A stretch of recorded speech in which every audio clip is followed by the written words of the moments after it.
Ladies and gentlemen, welcome to Carefully Curated Nonsense. I am Amadou Bamba. We're just going to get right into it this week. Look, I decided that it might be a good idea to let people in on, who I am and, get into my life experiences and how they've led me to here. I feel like people might like to know more about me if they're going to listen to a podcast by me. There's just me. The only thing is, there's a lot of shit to cover. I've had a lot of shit happen in my life, and I feel like it's been pretty interesting and exciting. The only trade-off is that the story will take a while to tell, if you can bear with me. Like, for the next couple of episodes, I'm going to be talking about my experiences in high school in Canada and the United States, in North Carolina, playing D1 basketball at two different schools, and my experience living and playing basketball in Spain. So from 2011 to 2021, 10 years of life in a series of episodes. While I was deciding to do this, I realized that there was no way I could cover the basketball aspect of my life and the off-the-court shenanigans in any given episode. So I've decided to break up the basketball episodes and the off-the-court episodes. So essentially the same story told from two different perspectives. And we're going to be starting with the basketball episodes because those are less enjoyable to me than the off-the-court stuff. I don't know. The basketball stuff was just kind of wasn't always the best at times. You'll see in these next few episodes. The basketball episodes are interesting, in my opinion, but the off-the-court stuff is something else. We got to build up to that, though. So, I don't know. I think it'll be a fun next few episodes. It'll be the first time I've really reflected on my life or shared as much of my life as this. So, if you don't fuck with me after this series. But from a purely human and vulnerable standpoint, I really hope you enjoy. Alright, let's start off with high school. I'm just going to start this off by saying that school, academics, was not a problem for me. At any point. I always did well in school. I actually skipped a grade when I was younger. I don't remember what it was for, and it was kindergarten, but they saw something in me. There was a vision, and we built on it. You know what I mean? Skip ahead. I started high school in Toronto, Canada. That's where I'm from, born and raised. De La Salle College, Oaklands is the school that I went to. Shout out Del. Shout out the boys. Shout out Devo. So I went there on a scholarship that me and one of my elementary school friends, and still close friends to this day, his name is Bob. Shout out Bob. Every year, one or two kids from our school that got a scholarship to De La Salle. But when I got there, I was the only black kid at the school. It was grades 5 through 12, and there was a light skin in the 8th grade, but in the upper school, the high school, I was the only black kid, and with a lot of Italians. De La Salle was a hockey school. Keanu Reeves apparently was a great goalie for Dell in the short time that he was there, so that's cool. Basketball wasn't as relevant as hockey in Canada in 2011, and it was even less relevant at Dell, so it was really, hockey overtook everything that was really going on. At the time, though, I wasn't really good at basketball, though, so it kind of worked out well initially, because, no one was coming to watch us play, and I wasn't very good for anyone to watch us play anyways. So going into high school, though, I was 13, and I was going on 6 feet, give or take an inch. Besides basketball, I did track and field, which I loved. What did I do? 100 meter, sucked. 200 meter, decent, but sucked. 110 meter hurdles, sucked, and got a big scar above my knee because of it. Long jump, decent. Triple jump, decent. High jump, decent the first year, then pretty good the second year. And track was great because you got to skip a whole day of school and just hang out with the people from your school and from the other schools in between competing. And I mean, they had the snacks and everything. It was fantastic. You spent a whole day in like the sun, and if you're good, you got to do it again the following week.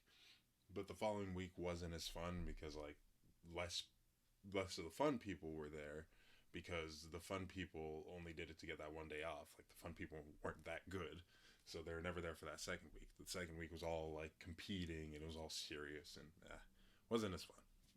Back to ninth grade. The most significant thing that happened to me in ninth grade was that I fractured my hip playing rugby in gym class.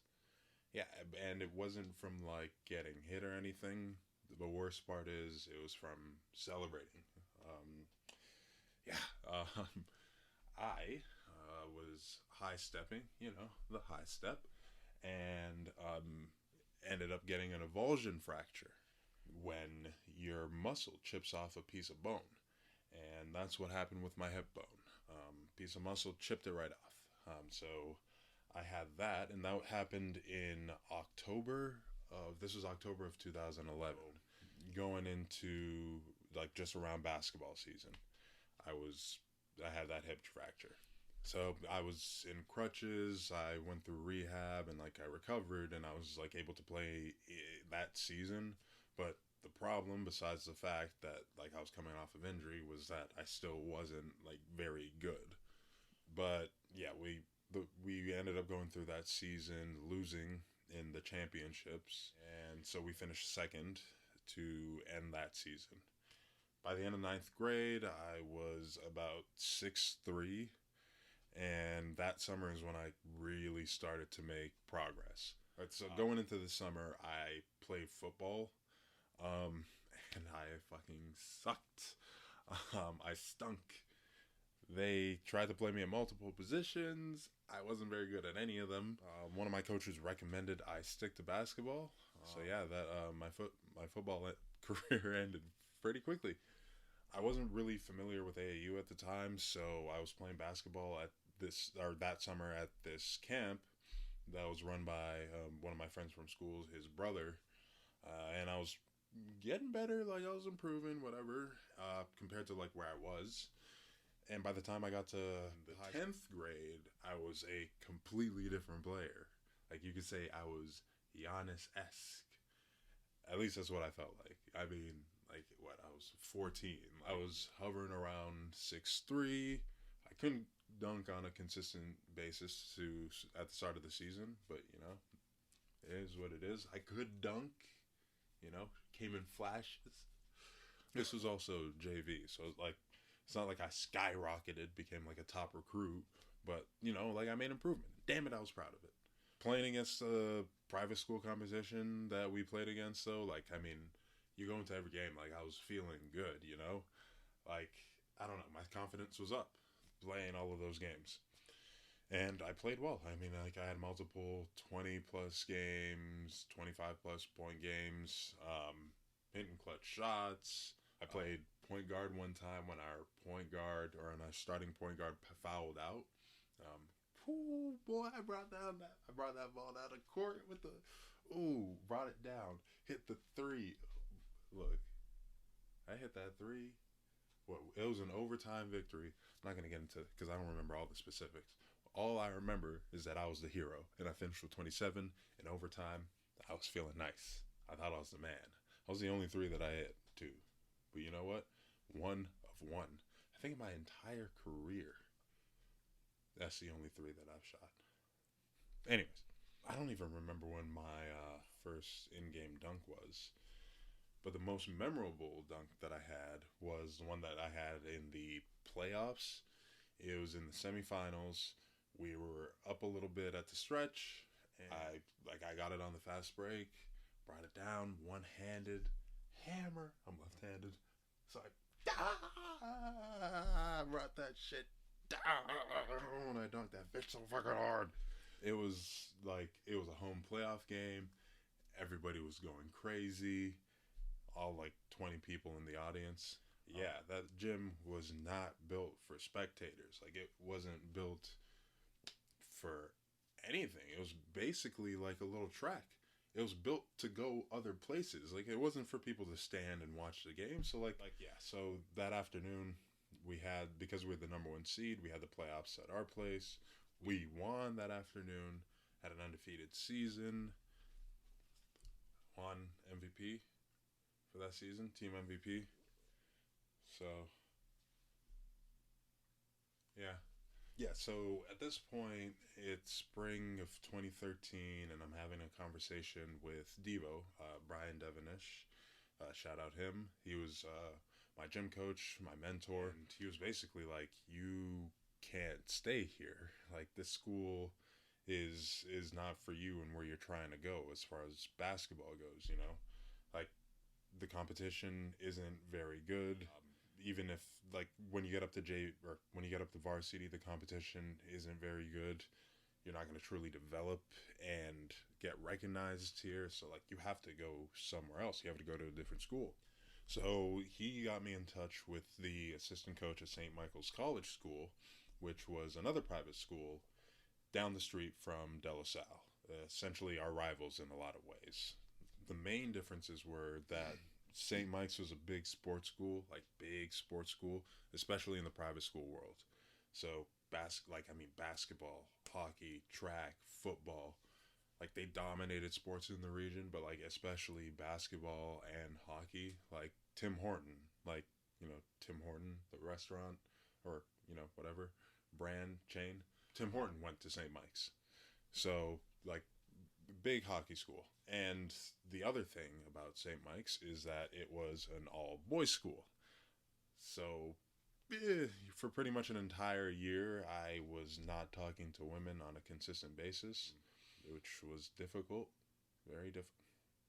When you're not around women for a full year, like, talking to them, you get a little strange. Like, you forget how to talk to them, you know?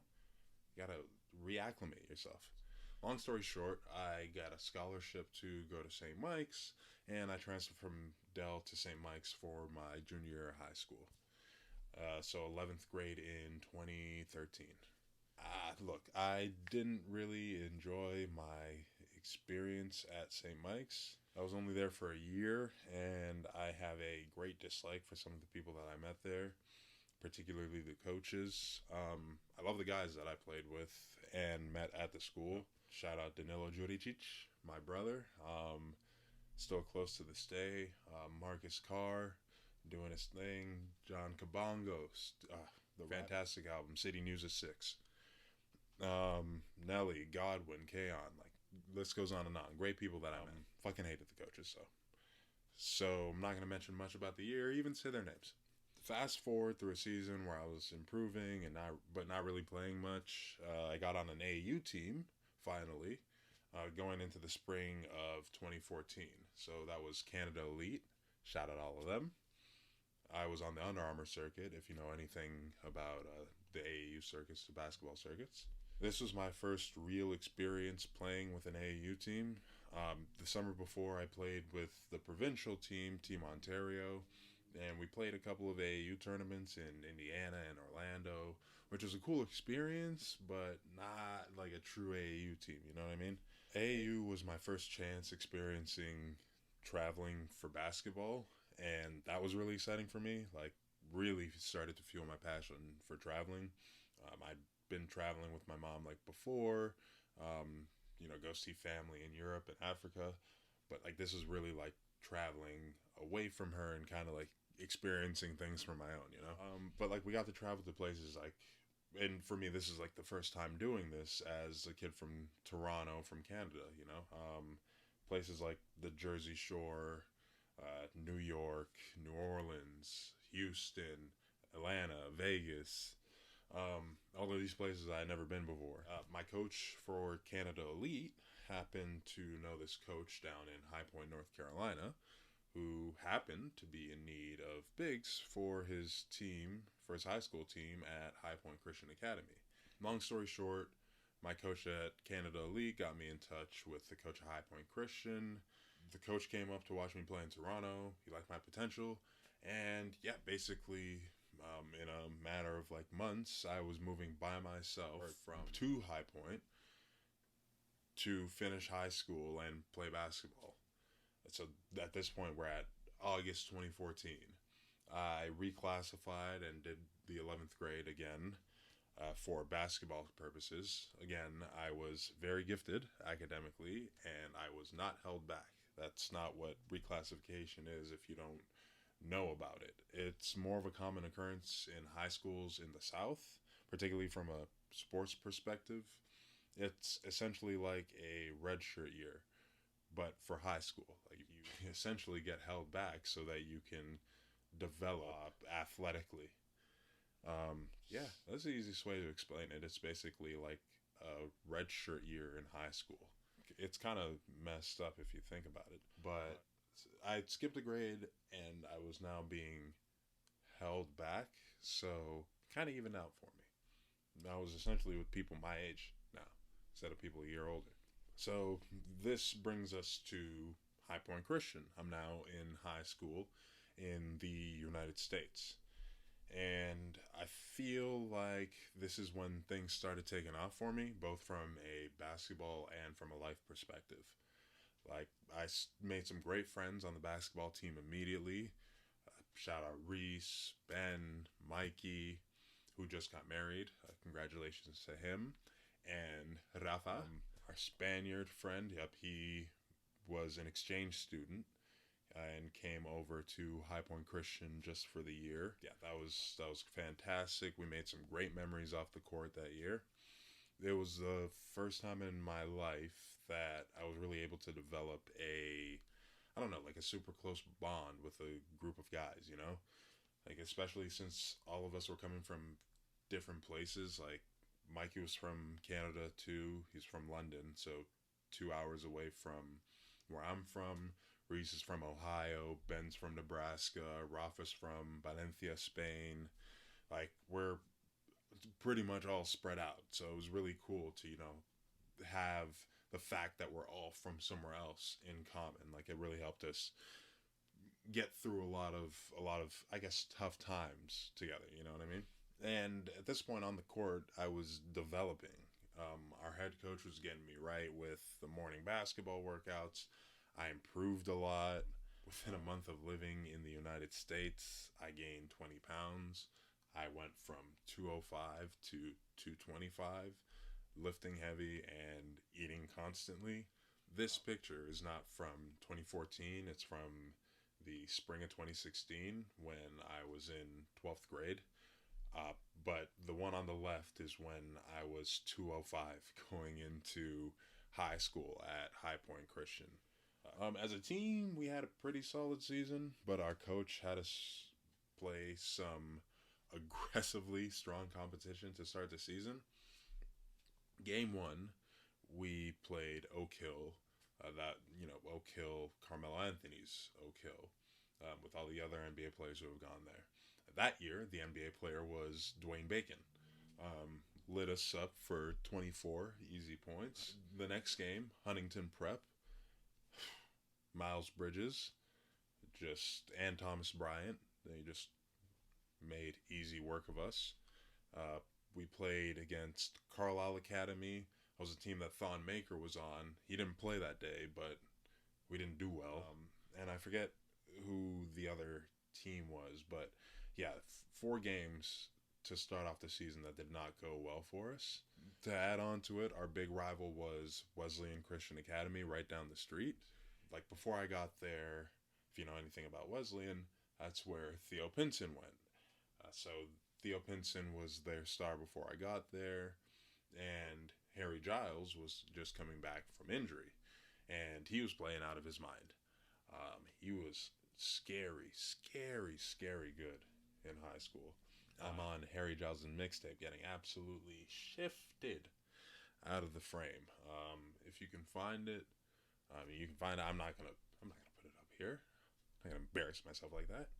So yeah, it was an early exit in the playoffs, which was like disappointing, but it left us motivated as hell for the next season. And next season is when shit really started to change for us. So I go into AAU that spring and summer, spring of 2015, and I play well enough to get a few scholarships. So, things are going well for me. Summer, we're hooping, we're, doing our thing. And there were a few schools in the mix. It was Dartmouth, Loyola, Maryland, UNC Asheville, Yale. Those were like a few of them. The main two were Brown University, the Ivy League up in Providence, and Coastal Carolina University, right by Myrtle Beach, South Carolina.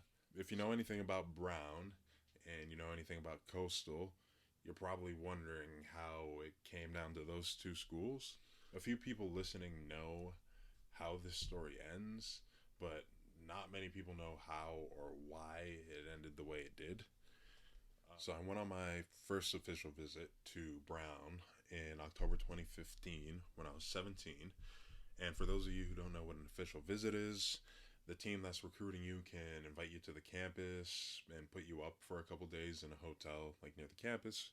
And over the couple of days, they show you around the school, introduce you to the team and other relevant people, take you out to dinner, and then essentially turn you loose to the team and let them take you out and show you a good time. I honestly forget who my host was at Brown for that visit. He was from Canada. I didn't spend much time with him though. I spent most of my time with these two guys, JR and Steven Spieth, who's Jordan Spieth's brother, who played at Brown at the time. So yeah, those two, they took me under their wing and they showed me a great time. I played pickup with the team. They weren't very good. I met academic personnel. Again, I was a nerd, so I ate some great food. I fell in love with Providence. That visit was a big reason why Providence is one of my favorite cities to this day. And I got absolutely hammered at a kegger at the lacrosse house. Um, I don't remember I don't remember a ton. I remember a lot of beer. I remember on camera. I wish I still have the video. I still have the video. I was like yelling, "That's Jordan Spieth's brother." I was not acting like I had been there before because I hadn't. That was really the first time I had been to like a college party. And yeah, I capped off the night by throwing up in front of a CVS, just in a trash can in front of a CVS. That part I will probably never forget. No, that visit was amazing. And at the time, I wanted to go into pre-med and eventually become an orthopedic surgeon. So going to Brown would have been perfect for a lot of reasons. I also still wanted to have the opportunity to play basketball professionally after college, and it felt like that was going to be possible from everywhere or from anywhere, just from what I had been able to research into the people, like according to the people that I had talked to. So Brown not being very good, that wasn't really a huge factor. It was more of the stuff that I would be able to do academically. Like part of the reason why my mom let me go to the United States was because I said that there was a chance that I would be able to get a scholarship or an offer to play at like an Ivy League school and go to one of them. So that was a big selling point to her. So the fact that I had gotten an offer from Brown, it all was working out. So I love Brown, love Providence, the team, the time that I had there, and the coaches even went to Toronto to visit my mom, like in this house, and she made dinner for them and like had a great time with them. I wasn't even like I was not there. I was down at High Point when they went to do this. So, everything looked great for me to end up at Brown. But then I got to my official visit at Coastal. Man, them boys at Coastal showed me a new way of life for real. First of all, the campus is gorgeous. If you've never seen it, beautiful facilities, palm trees, the teal, so pretty. Second of all, beautiful women everywhere. I had never seen that many beautiful women in one place. They were beautiful women of all kinds. It didn't make sense to me. But the number of white women had me in shock. And look, I'm just gonna leave it there. But third, the weather. I mean, it was October and girls were wearing booty shorts on campus. Like, what is that? Beautiful. Only 15 minutes away from the beach. My host Tristan was great, but I got to give a special shout out to Colt and Mish, who showed me what Coastal was really about that weekend. Like, the academics were whatever, and basketball was basketball, but they showed me the degenerate side of Coastal. And that's the side that we're going to get to later on, but just know they were the ones who introduced me to all of that. And it started that weekend in 2015. So Friday night of the visit, they took me to a frat party. It was a Pi Kappa Alpha party, like in a real party environment. I was like, this is pretty cool. One point in the party, we're outside, saw two lesbians making out on top of a car. I interrupted them by recording them, like a 17-year-old idiot. Yeah, that was bad. Oh, God, the words. But I had never seen anything like that before. Like, I was in shock. I was a teenage boy. I was 17. So, yeah, Friday night was great. Like, obviously I was drunk, but no, like a great time. Like, we got to see, you know, the Coastal Kids doing their Coastal Kid thing on a Friday night. I loved it. Saturday night, they took me to Broadway at the beach. Now, if you've been to Broadway recently, it's not what it used to be.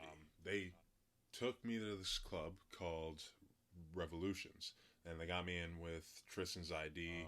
And for the first time in my young life, I was in a club seeing all types of shit, like 21 and up shit. We're outside of the club at one point, and I helped stop a fight between Colt and one of the football guys. And like I felt like right on the spot we had developed a bond on some no dick riding shit. Like after that weekend, Colt was my hero. Like I fucked with that man. Like I was really thinking to myself, like, damn, Colt is my nigga, man. Honestly, he's a really big reason why I went to Coastal. After that weekend at Coastal, it was like a lock in my mind that I was going there. On top of that, the coach at Coastal kind of sold me a dream and led me to believe certain things that were related to basketball and future opportunities. You know, he said that he could and would help me with certain things after I graduated. And at the time, you know, he felt really sincere. I, you know, kind of fell for what he was saying, you know. Like at the time, I loved the coaches, especially the assistant coaches, the guys on the team, everything about Coastal.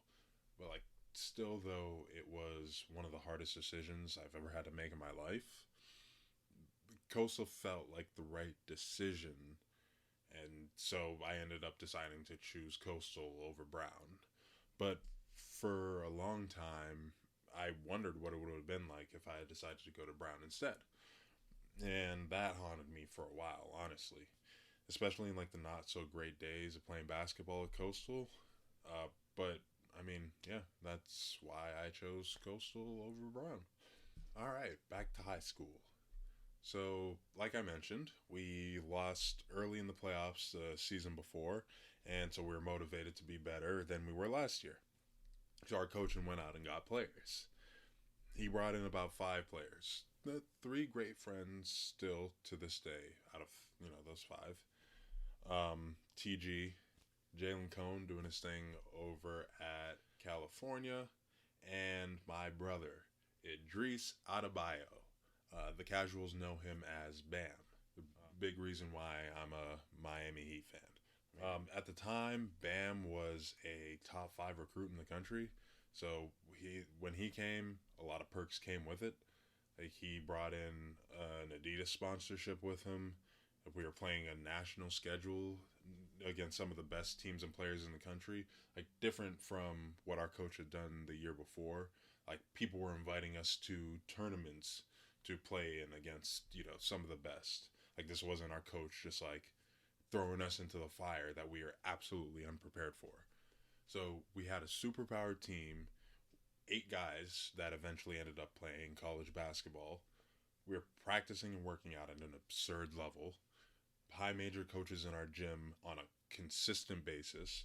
You had the NC State head coach dropping in by helicopter to see Bam. The Wake Forest head coach watching me and Bam work out at 6 in the morning. Bruce Pearl at Auburn cheering us on while we're doing conditioning. Like, not a basketball in sight. Just running up and down, cheering us on. And then you have Coach Cal walking in, shaking our hands with that big ass championship ring on his finger. Like, it was insane. And look, he came in, I'll say that about Cal. He came in smooth as silk. I mean, he got exactly what he wanted. Bam ended up at Kentucky, great career, lottery pick. It worked out very well. So, I mean, say what you will about the guy. He gets results. I mean, like, yeah, Bam being on the team moved us up a notch for sure. On the national level, everything. On top of the guys that we had brought in. Like, they were all high-level recruits. Just, not at the level of Bam, but still high-level recruits. All of our games were completely packed in that little refuge of a gym. We basically played in a church. Not basically, we played in a church. And the seating was not really appropriate for a player of the caliber that Bam was. Like, there was a time that Rasheed Wallace, came to our game one time. Just stood in the door, big and mean looking, just waiting to see Bam. All these people coming mainly to see Bam. We were playing in big tournaments like the City of Palms, the high school OT, the Hoop Hall Classic, and we're playing against big time players like De'Aaron Fox, Grant Williams, the Ball brothers, all three of them when they were playing together, Jason Tatum. And we were winning games. At one point we were ranked number 12 in the nation. So things on the surface seemed to be going really great. The problem was that things weren't going great. The entire season was a shit show behind the scenes. We lost a game early in the season that we shouldn't have, and when that happened, the entire vibe shifted. Everything shifted in the locker room. Things became more tense. Then outside people started to get involved as the season went on. Started getting really way too involved. People not on the team, particularly parents of the students and players on that team. People getting in our coaches' heads just about who we should be playing and how we should be representing the school.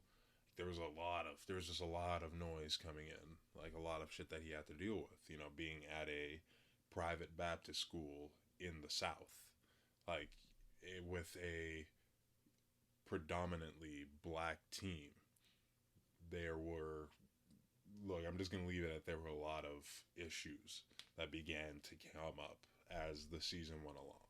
On top of that, our coaches started making promises that he couldn't keep, particularly to me, just about, playing time and other basketball related things. I mean, people on the team were frustrated with him, especially me. Not only were they frustrated with him, but we were frustrated with each other. There was a ton of friction just building on the team because of a lot of different things.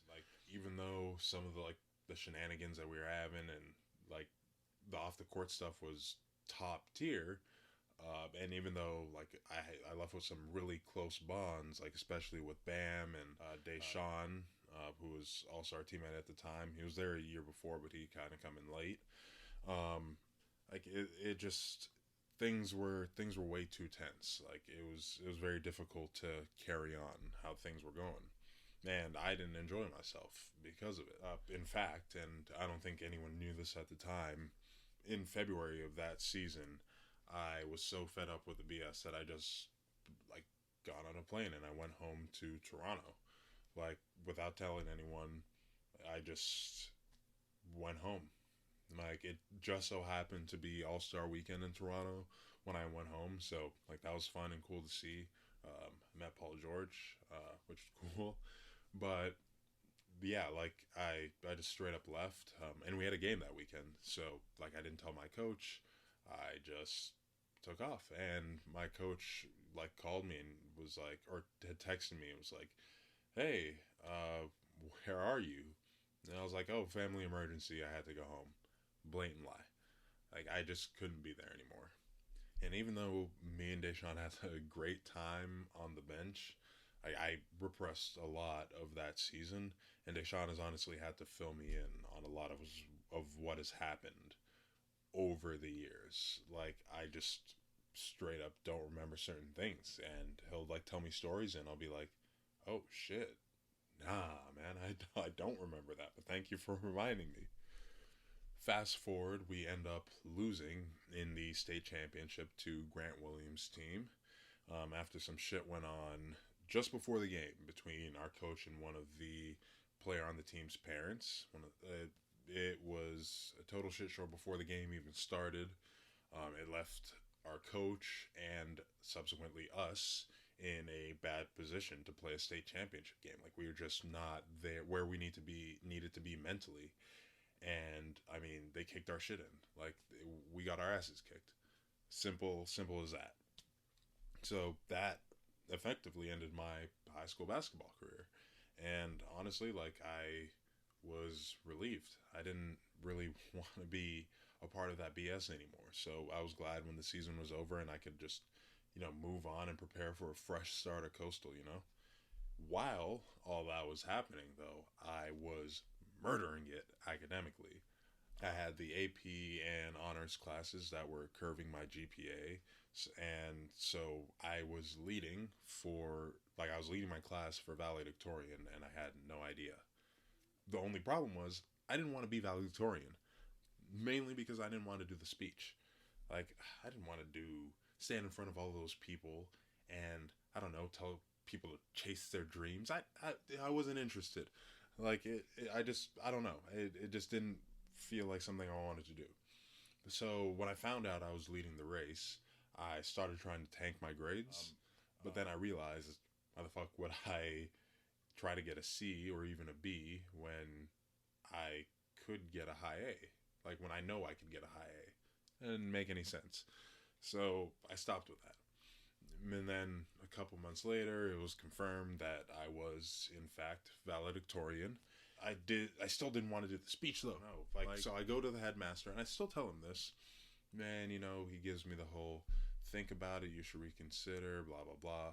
So I thought about it, and eventually I did reconsider. I did end up giving that speech. I ended up doing the speech. And, I mean, everybody apparently loved it. And looking back, I did love it. I loved writing and giving the speech. I have no copy or video of it, though. So, unless someone comes forward with a copy of their graduation video, you'll never see it. So that essentially wraps up my high school life on the court, with a bit of the academic side, because might as well just toss that in, get it over with. I graduated high school at the end of May in 2016, and in like a few weeks, I was on campus at Coastal, taking summer classes and working out with the team. But yeah, so at this point, I'm technically a freshman in college. Summer 2016, was the second best summer of my life. Number one for me was summer 2020. And before you judge me, I have my reasons, which I will explain in the next episode. The only problem with the summers in South Carolina is that they are demonically hot. Like, oh my God, it was so hot, so humid, ridiculously humid. My problem is I sweat a lot. So I was sweating bullets all the time, to and from class. Didn't matter where, didn't matter when. I was suffering, but it didn't even matter. Like, summer 16 just eclipsed all of that. I made friends with the girls on the volleyball team. Shout out Shelby, one of my best friends still to this day. And Colt and Mish essentially showed me the ropes and got me well connected with like everyone that I would need to be well connected with before my freshman year even started. Like, by the time I got to freshman year, like that fall, like I was already the man, like off the court. Mish got me connected with the guys at the liquor store that was right by campus, so I never got ID'd there. I actually worked there my sophomore year, but that's for another episode. I had one of Mish's IDs, his African ID, which I was, being African, I was able to, finagle my way around with that one.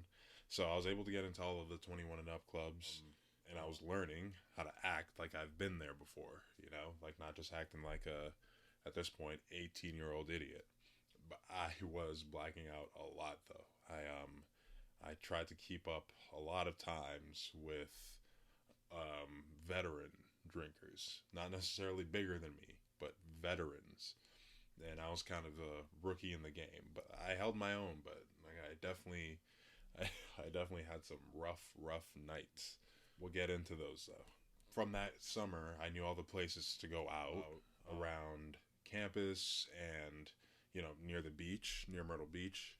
I had confidence from hanging out with all of these 21-year-olds or 21 plus year olds all summer. Like I could buy alcohol for all of my freshman friends, which I did one time, like massive order.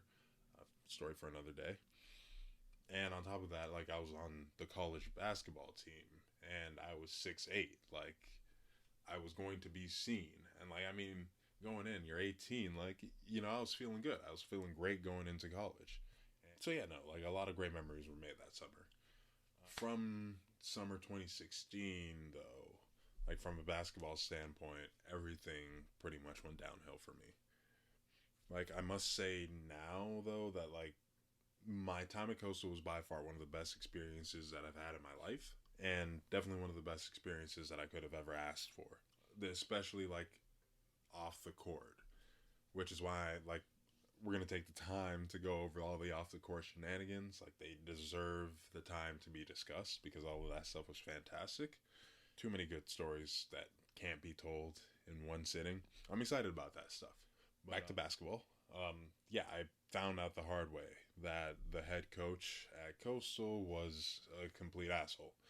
And I found out then that he had sold me a dream. And so freshman year didn't really go great for me as a result.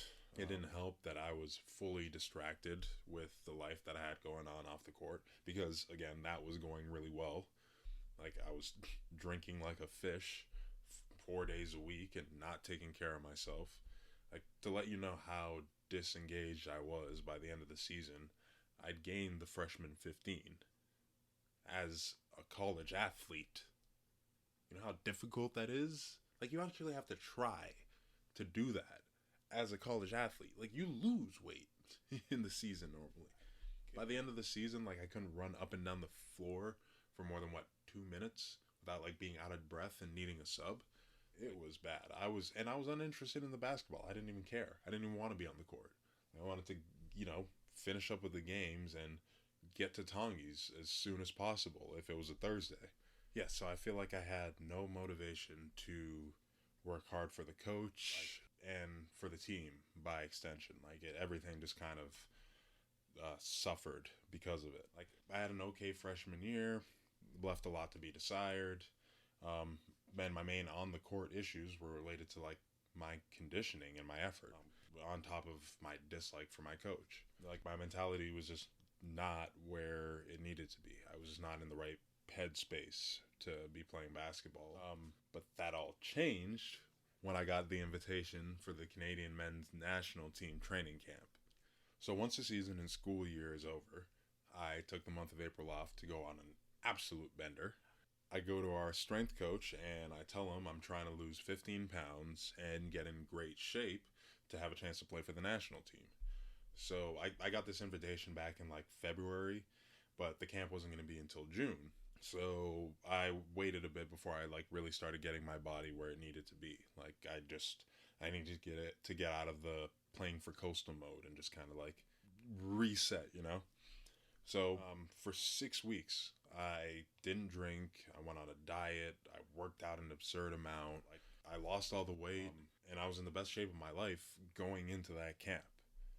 Long story short, I make the team. I'm reunited with some guys that I used to play AAU with and played high school with, especially my main guy, Danilo. He was on the team as well. So that was awesome. It, had some familiarity going in. And, like, we established a roster. A lot of great players who have played at all levels by this point, and we start our training camp and our preparation to play in the FIBA World Cup that year. And we did that almost immediately. Like, there really wasn't any time between the training camp, when they made the cuts, and when we started training for the World Cup. So, also keep in mind that this is the junior men's national team. So this was 19 and under. It wasn't the senior men's team with some of the older guys like Andrew Wiggins, Kelly Olynyk, whatever, the older Canadians that you could think of, Jamal Murray, players like that. So anyways, we head to France for a pre-tournament exhibition tournament, just kind of like get us warmed up and ready for the actual tournament. So, yeah, we're in France. France is beautiful, even though the people are assholes. I'm not even going to get into how I feel about the French right now. We ate some strange food, won a couple games, and then we went to Egypt, which is where the tournament was held, the main tournament, the FIBA World Cup. So, the tournament being held in Egypt came with some controversy because this was amid some of the terrorist events that were going on in Europe, the Middle East, and like Northern Africa at the time. So security was at a super high level. Like, we were going through TSA-like checks every time we went into the hotel and to the arena. We had police escorts to and from everywhere we went, which I mean was nice, I'm not going to lie. But like security guards everywhere, everyone had the straps on them. It was crazy. It was a lot. They had all of the countries who were playing in the World Cup all staying in the same 5-star hotel. Beautiful, beautiful hotel. Being surrounded by your competition at all times. But, I mean, you don't really interact. Yeah, so like the only real outings that we had were when we went to the mall that one time, which is not really eventful, and when we went to go see the pyramids. Now that was dope. That was a great experience. I got to ride a camel. I got some of that Arabian Prince headgear, you know. That's all I was thinking about when we were going to Egypt. I was like, I need some of that Arabian Prince headgear. Obviously got to see the pyramids, but also got to see the Sphinx, which was super cool. All around, it was a great experience. Back to basketball. We get through the group phase of the tournament, and we lose one game to Spain, which puts us in second place in the group and on track to play the United States in the semifinals rather than the finals, which we would have preferred, obviously. This is assuming that the U.S. went to the finals, which they did and won pretty much every single year in the juniors. Like, they were pretty much unstoppable. So in the first knockout stage game, we whoop Angola, just beat that ass. And then we play France in the quarterfinals. We barely got through that game. We won by 6. Killian Tilly, who went to Gonzaga, had 22 and 17 on us. And our starting point guard goes down with an injury. And he's out. He's listed as out for the Team USA game. So, like, we go into this Team USA game, at least I did, like, not feeling the most confident. Team USA didn't just beat Canada. Whenever, like, we played against them, like, they beat our ass. Like, there would be 50 pieces. Like, there would be some abusive work that would be done in the juniors by Team USA. I felt like expectations on the team, like, weren't for us to win. It was, like, for us to compete hard, and, like, think about getting that bronze medal. Like, who are we gonna play next, you know, for that bronze medal game? The Team USA team was made up of guys like PJ Washington, Cam Reddish, Emmanuel Quickly, Peyton Pritchard, Hamid Diallo, Josh Okogie, and a few others. Coach Cal was coaching Team USA at the time, and he was also actively recruiting our star player, 17-year-old Rowan Barrett Jr. The casuals know him as RJ. And, like, against Team USA, like, RJ showed us why he was a top high school prospect. Without our starting PG, Mr. RJ Barrett came in and put 38 on them boys' heads. Like, he did it in 33 minutes. That boy went to work. Now, look, I will admit, I didn't do great in this game. What, 2 points, 6 rebounds, -5 on the plus minus. But damn it, I was a factor on the bench. All right. Throughout the game, we were just in control. RJ was just doing everything out there. We were playing just well as a team. Like, we ended up winning that game by 12. Like, it was a big deal. Like, it was the first time that Team USA had gone down in the juniors in a long, long time. So we were acting a fool after that win. It was awesome.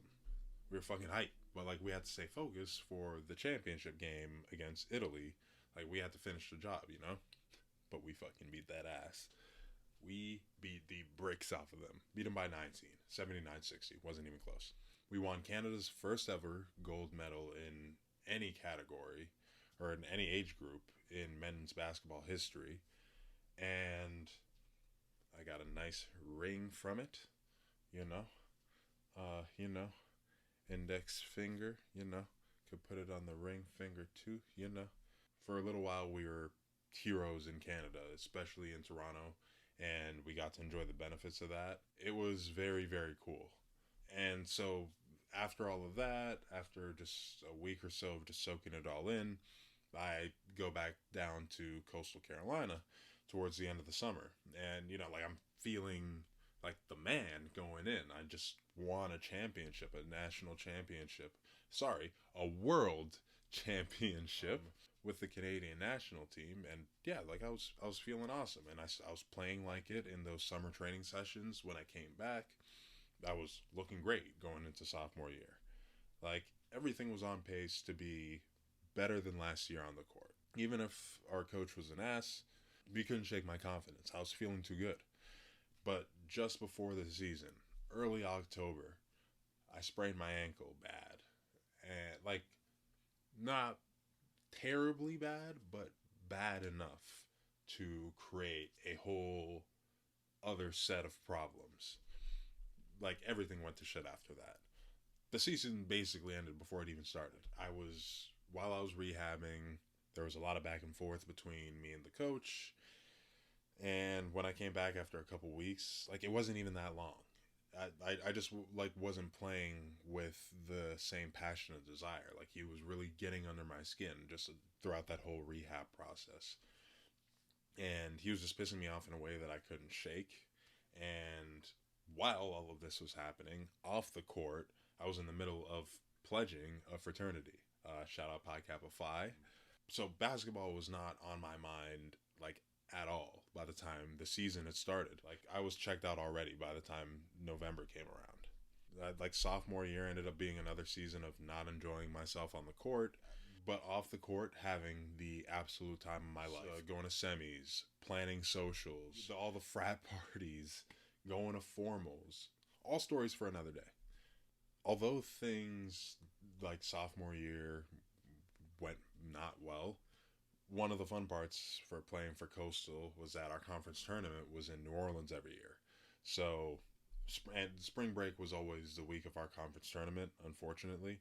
So the trade-off for not being able to ever go on spring break was a few days in New Orleans. So, I mean, I can't complain. The food, fantastic. The weather, well, it was February, March, so not swampy yet. And I mean, after we lost, because we always did lose in the conference tournament, we went out on Bourbon Street and we had a fantastic time. I've been to New Orleans 5 times now. I'm trying to get there for number 6. I want number 6 to be Mardi Gras. After a not so great season, I was ready to leave Coastal and try somewhere new, start fresh. Like, I don't know, like just go somewhere else. Like I just felt like being at Coastal wasn't right for me. My old teammate Ben from High Point Christian, he was playing at Bucknell University, and he was able to get my name and information to the coaches, and they were interested, and essentially offered me a spot on the team. So I had an opportunity lined up at a great basketball program, and I was basically like I had one foot out the door at this point. And the only reason why I didn't transfer after sophomore year is because I loved Coastal off the court. And I only had a year until I graduated. By the way, while all this was happening, I switched my major from biochemistry to finance. So I took myself off of the orthopedic surgery route, and I decided that I wanted to go more into the financial advisor route instead. Um, and today I'm neither. So, but at the time, with only 1 year left, it didn't make much sense to sit out for a year and then add 2 more years of school when I could just get through this year, graduate, transfer to another school, and play immediately. So, and this was before you were allowed to just transfer, like enter the transfer portal, go to another school, and play immediately. If anyone remembers the pre COVID era, like you had to sit out for a year if you weren't a grad transfer. I just wasn't willing to do that. It didn't really make much sense in my head. So I just decided to stay and get through the last year.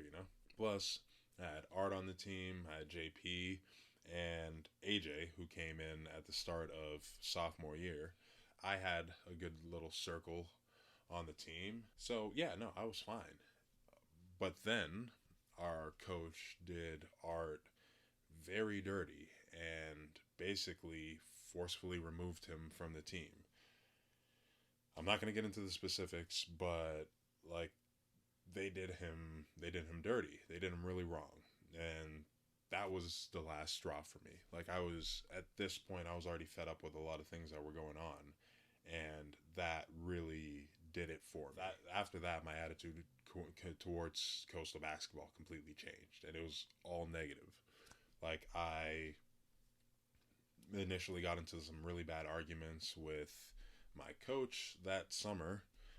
His reasoning, and he basically explained his reasoning for kicking Art off the team, and the reasoning, it really didn't sit right with me. Like again, I'm not gonna get into the specifics of it. Like it just left me like completely disconnected from the team. Like I wanted no parts. So I stuck it out, but completely disconnected from the team, like completely disconnected from basketball going into my junior and last year at Coastal. So going into like this is 2018 going into 2019. Like my last year at Coastal was amazing off the court. On the court, absolute and total shit show. Like there's not much for me to share about the season. I'll just leave it at this. I was almost kicked off the team partway through the season. And the only reason why I wasn't is because the coach left that decision up to the team. He let them vote on it. And obviously, the guys on the team voted to bring me back. So I was stuck there until the end of the season. I mean, I would have preferred that they had that the coach had just fucking set me free then, but I mean, it is what it is. We finally finished our season after losing to DePaul in the semifinals of the CBI tournament. Paul Reed and Max Struess just absolutely torched us. They had 24 points each, just fucked us up.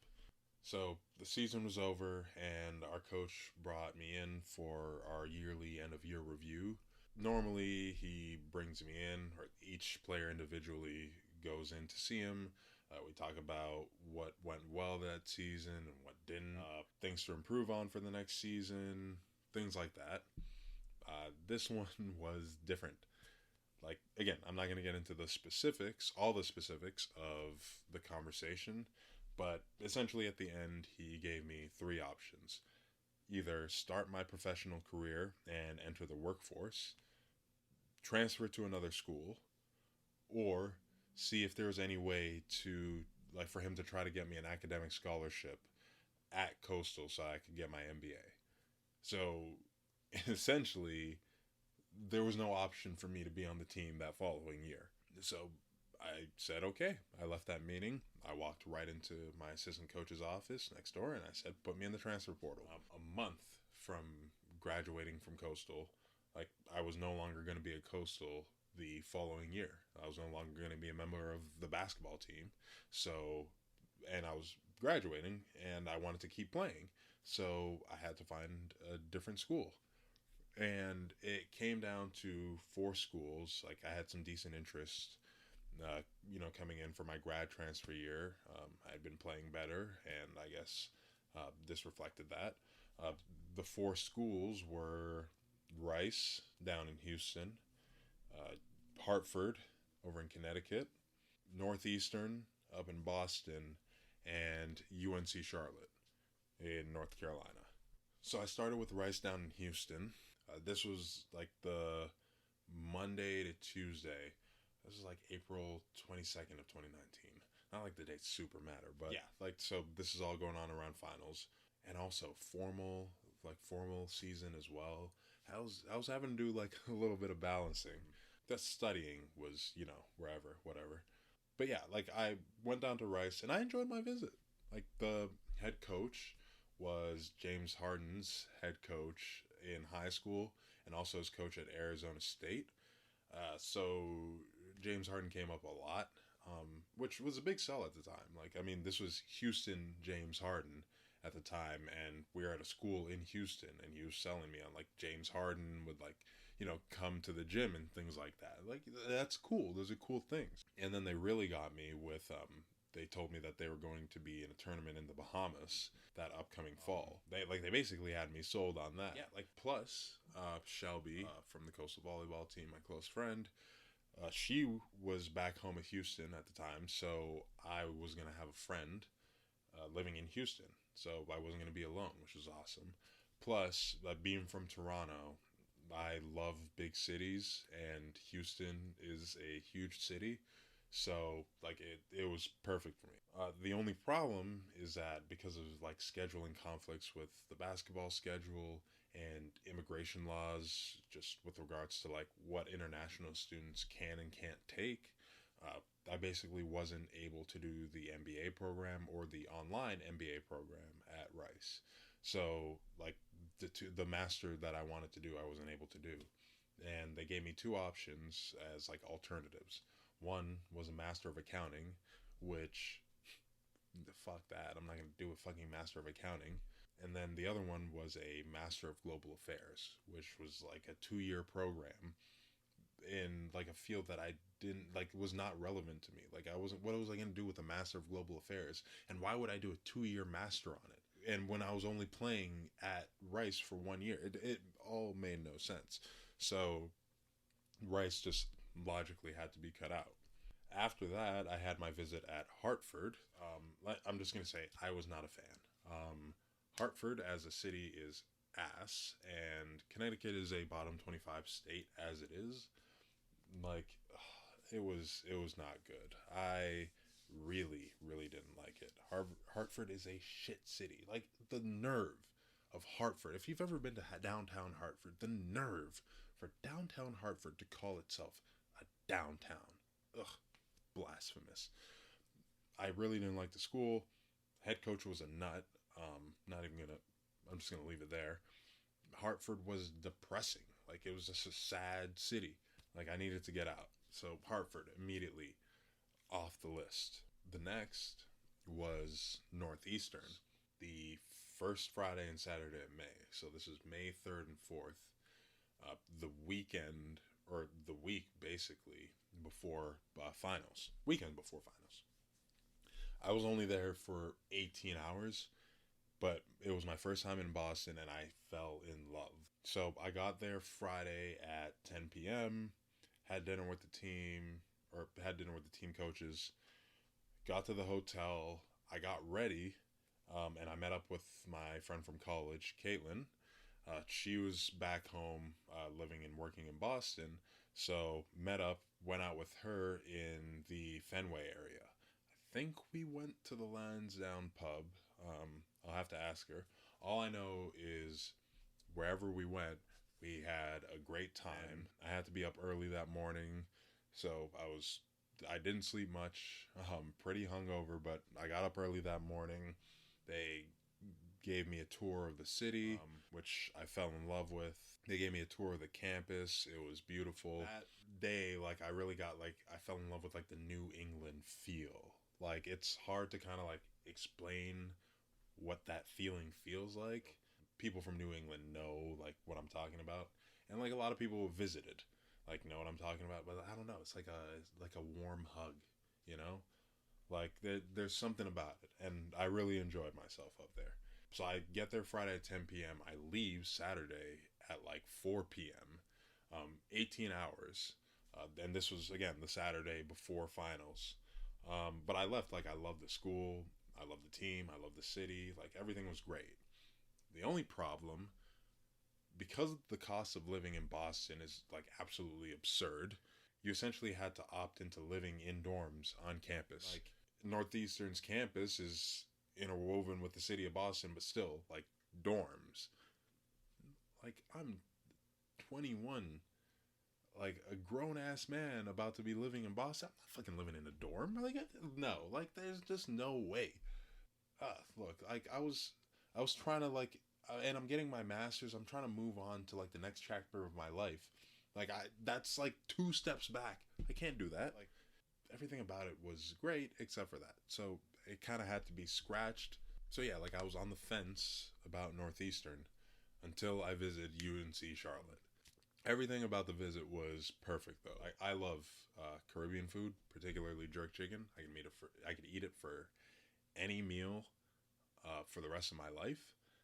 So they asked me beforehand, like, what is your favorite kind of food? They took me to a jerk chicken spot right by campus. It was banging. Everything was fantastic. It wasn't even my first time like visiting the city of Charlotte. Went on a trip freshman year with like some of the guys on the basketball team. That was a fun trip. Story for another day. It was my first time like really seeing the city of Charlotte like in the daytime. Really just like taking in like its beauty, you know? And I loved it. The city was beautiful. Seemed like a great place to be in if I wanted to be in finance. And I was thinking forward. I was thinking about the future and what I wanted to do as far as work. The campus and the facilities rivaled that of Coastal's, and like the head coach was one of the kindest, most sincere, authentic people that I had ever met. And after my experience at Coastal and how things ended at High Point Christian, like it was really important for me to have a coach who was like the one at UNC Charlotte in my life. Like it was really beneficial, and I mean we're still in touch to this day. Like he's still looking out for me in a lot of ways. So that relationship was really important for me, and still is to this day. Yeah, like I left that visit and like it felt right immediately. Like I'm pretty sure I committed what 2 days after I went on that visit. I know I did it just before graduation, so yeah, it was an easy sell for sure. And at that point, my priorities were different. Like I wasn't chasing butts like when I was coming out of high school. Like I said before, like I was thinking about the future. I was focused on what I wanted to do next. So there were a lot of just advantages of being in Charlotte or being in Boston or being in Houston or being in Hartford in Connecticut, being so close to the two other financial centers. Like I was, thinking ahead. It made a lot of sense. So I ended up deciding on UNC Charlotte, and yeah, that I think is where we're going to leave it for today because oh my golly, like how long have I been talking? Good grief.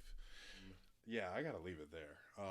My experience at UNC Charlotte, the pandemic, and playing basketball while getting my MBA over in Spain, all of that needs to be discussed in the next episode because that's just another. It's just another. Oh my god, that's so much to talk about. A lot of great things to talk about in the coming episodes, though. So I'm excited, and I really hope you enjoyed this my part of my life story because good grief. Let us take a trip around the sports world. Number one, and we're gonna get through these quick because the whole life story thing took a lot. Just some things I got to get out. First one, Aces and Liberty in the WNBA Finals. Game one was today. I was locked in, which is why this episode is being released late again. I apologize. I couldn't not watch the game. But the Aces beat the shit out of them girls, though. Look, 99-82 to go up 1-0 in the series. It's a best of 5, so they need 2 more wins until they get their back-to-back championship.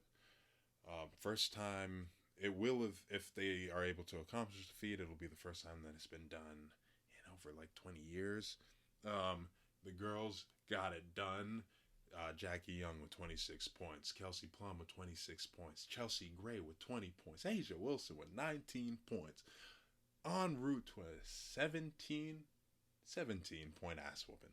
Maureen Johannes on the New York Liberty hit some insane threes in the first half that just were simply inexplicable. But the Aces held control in the second half. And I will be at game 3. So if Aces can pull off game 2, get that win, and then sneak away with that game 3 on the road, oh man, if that ends in the championship, I'm going bananas. That film, that footage is going to have to end up here, some way or another. Vlog? Who knows? Story number 2, Golden State and the San Francisco area are getting a WNBA team. Expansion, change, progress. It's fantastic. Like, it reflects a lot of really good things. It reflects, new opportunities for these girls coming out of college to play. Like, there are just so few women who get the opportunity to play professionally because there are just far less opportunities than there are on the men's side. No, I think that this is, a very, very good step as far as change goes. And I'm hoping that there's another expansion team. Hopefully not. I heard rumblings about Portland, but, I'm hoping somewhere else, like a Boston, Yeah. Something like that, Something on the East Coast. You get a West Coast team, you get an East Coast team. I think that makes sense. WNBA viewership and ratings are up. So, it feels like a logical next step. Let's hope that the train can continue moving and we can continue to get this, positive momentum. Story number 3, my last one, Jimmy Butler on Media Day. I don't know what else to say other than our leader is back on his bullshit. Hopefully, this leads us to another finals appearance. The shit that he did last year with the dreads, it seemed to work. Hopefully this one, this emotional, this emo Jimmy, can lead us to a title. That would be cool. Real quick state of affairs. Just a couple things, important things. Number 1, Drake's album finally dropped. Drake has released his, I think, 13th studio album, For All the Dogs. I haven't listened to it yet. Just is what it is. Being from Toronto, I know that I have an obligation, but you guys just become too much with this stuff, So I'm waiting for things to kind of settle down so I can enjoy the album without everyone else's opinions just out there. So I'm just kind of ducking and weaving all of the commentary on the album for the time being. Look, we all know that we're going to be drowning in Drake captions on Instagram for the next 6 months. It's going to happen. And it is what it is. Whatever. Yeah, I've listened to 8 a.m. in Charlotte. I did that. Slime You Out, obviously. And the one song with Bad Bunny, Gently, because I wanted to hear Bad Bunny's verse. I wanted to see what that was talking about. I'll get on the rest of it eventually. Number 2, I've been watching The Golden Bachelor. Look, I stumbled into it. Now I'm hooked. All right? Say what you will. Say what you will. I don't even care. All I'm saying, look, I'm just trying to make sure that my man Gary finds love. At the age of 71, he deserves a second chance. That's all I want. I just want to make sure my man's finds his second chance out there, Gary, spelled Gerry, like Jerry. I don't like it. I'm not a fan of that at all. But you know what? He's a genuine guy. The guy's heart is absolutely massive. So yeah, I gotta see this through, man. I don't watch the regular Bachelor or the Bachelorette. That doesn't interest me. But this Golden Bachelor, He had me, I'm not gonna lie, he had me hooked from like that one commercial I saw. Like, I had to see what was going on. So, yeah. If anyone else would like to discuss the show, if they're watching, hit me up. Cause yeah, I'm a Golden Bachelor man. Team Gary. All right. I think that wraps up this week's episode here. I really hope that you guys enjoyed that and are willing to sit through a few more of these. I promise you, they are going to be like the off the court stuff. I'm really looking forward to telling those stories. Yeah, so next week's episode, gonna wrap up the basketball side of things. My playing experience at Charlotte, the pandemic, like I said, Spain. Probably gonna talk about, yeah, I'm definitely gonna talk about the off the court antics during the pandemic as well. Yeah, I think we're good here. Really appreciate you guys if you stuck with me through the end of this. Carefully curated nonsense. Amadou Bamba. I don't even have an outro for you guys right now. Fucking long as shit. Alright, we're done here.